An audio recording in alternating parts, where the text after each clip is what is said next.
Hello everyone, मैं हूँ आपके साथ सिर अली और आप देख रहे हैं न्यूज़ 41 नेटवर्क। हर खबर खास। आइए देखते हैं क्या है आज की खास खबर। You are watching News 41 Network.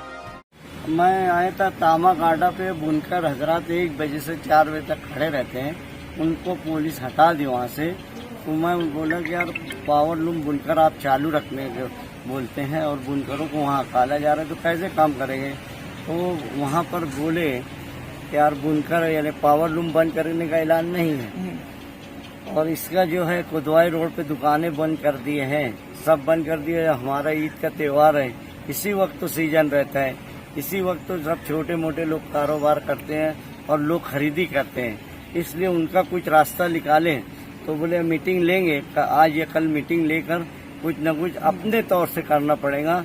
पूरे महाराष्ट्र में जो है वो नहीं, यहाँ पर मुसलमानों का त्यौहार है और 90% मुसलमान लोग हैं, इसके लिए छोटा मोटा ये बंगार बाजार में जो अचानक कार्रवाई की गई, जैसे लोग बोले कि लॉकडाउन लगा और कुछ बोले नहीं लगा, तो ये आवाम इसमें कसमकस में गई जी। तो आप अंदर क्या गाइडलाइन मिली जैसे साहिब तरफ से? साहब बोले कि यार ये कल आदेश आया इनका कलेक्टर साहब का कि जो चीज नहीं सड़ सकती है वो दुकानें बंद करा दो, जैसे फ्रूट वगैरह है वो सड़ जाएंगे तो वो चलने दो, ऐसा ये बोला गया।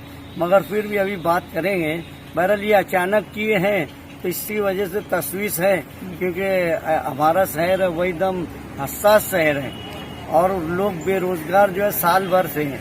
अभी जैसे पुलिस लोग रोड पे बंद कराने आए थे तो कुछ पुलिस वाले उसमें जैसे बोले कि 30 अप्रैल तक का दुकानें नहीं खुलना है, तो इसलिए हाँ 30 अप्रैल तक बोले, ये बात बराबर है। मगर अब हम बात करेंगे, आज अचानक किए तो हमारी मीटिंग बुलाएंगे हम कमेटी की सांसद और लोगों को, शहर के जिम्मेदारों को बुलाएंगे। ये तो बिल्कुल गलत बात है कि तुम अचानक किसी का कारोबार कम कराओ, और हमारे शहर में अल्हम्दुलिल्लाह पेशेंट नहीं के बराबर है। ये जितने भी पेशेंट है ये बाहर से आए हुए लोग हैं, मनमाड़ है, 40 गाँव है, जलगांव, सटाना और आउटर हिस्से के हैं। हमारे शहर में सेंट्रल हिस्से में पेशेंट नहीं के बराबर है, 2, 4, 5 उम्र के हिसाब से हो सकता है। यानी अभी बयान 1-2 दिन में देंगे सर यहाँ?